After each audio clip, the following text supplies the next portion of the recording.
Preliminary tests. Preliminary tests may include the following: physical appearance, dry heating test, charcoal cavity test, charcoal cavity and cobalt nitrate test, flame test, borax bead test, dilute acid test, potassium permanganate test, concentrated sulfuric acid test. Not all of these tests are included in this presentation. We're just showing them here for completion. Physical appearance. If the solid salt is given, observing the physical characteristics of the sample is the best place to begin. The physical examination of the unknown substance or salt involves observing its color, smell, and density. The test is not very reliable since many substances have the same color and no odor. And remember, it is not safe to directly smell any chemical. If a chemical has an odor, wafting is the safest method of identifying the odor. This step can be helpful in identifying certain cations or anions. Some cations have characteristic colors which could help in identification, such as the blue color of hydrated copper-2 ions. Other ions with characteristic color include chromium, nickel, iron, cobalt, and manganese. Some ions have characteristic odors which could help in identification, such as ammonium, acetate, and sulfide. Dry heating is performed by heating a small amount of the salt in a dry test tube. Some salts undergo decomposition, evolving gases, or may undergo characteristic changes in the color of the residue. For example, hydrated copper-2 sulfate is blue, while the anhydrous form is white. Dry heating would evaporate away the waters of hydration, turning the blue salt white. Dry heating test summary. The first column will show the product that comes out of the reaction, then some additional observations, and then which ions are present in that salt. So first we'll look at what a colorless, odorless gas is produced. If it's passed through lime water, it turns milky white. That would be a carbonate. Now, if we have a colorless gas with odor is produced, we have several options.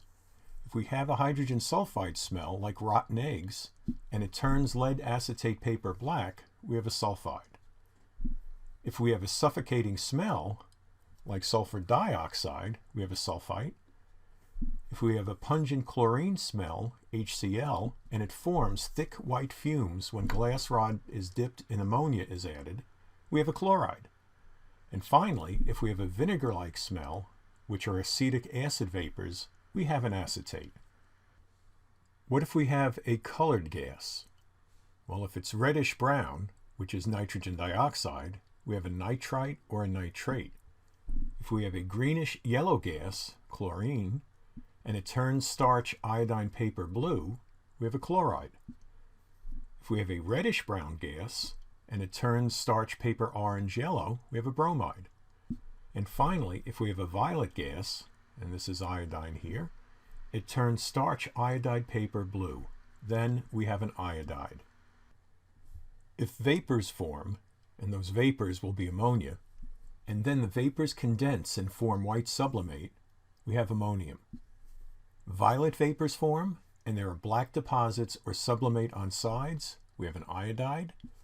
And finally, a crackling noise or decrepitation when heating, we have an anhydrous lead nitrate, chloride, or bromides.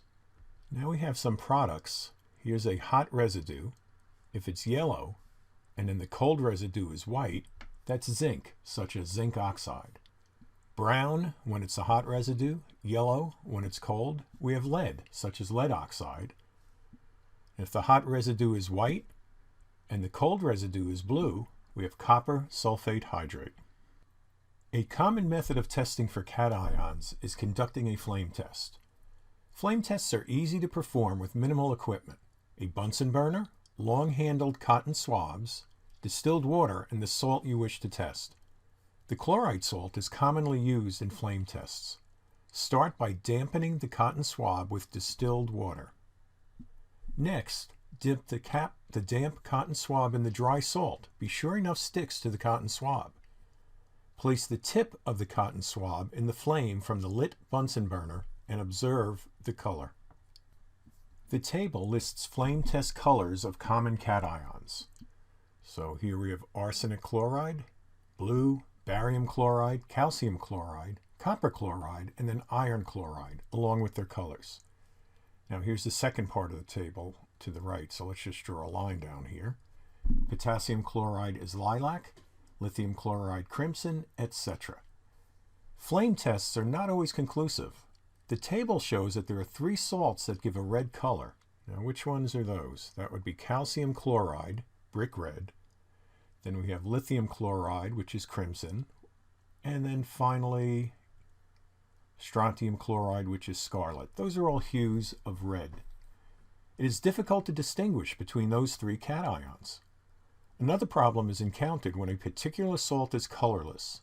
For those salts, the flame test cannot be used for qualitative analysis.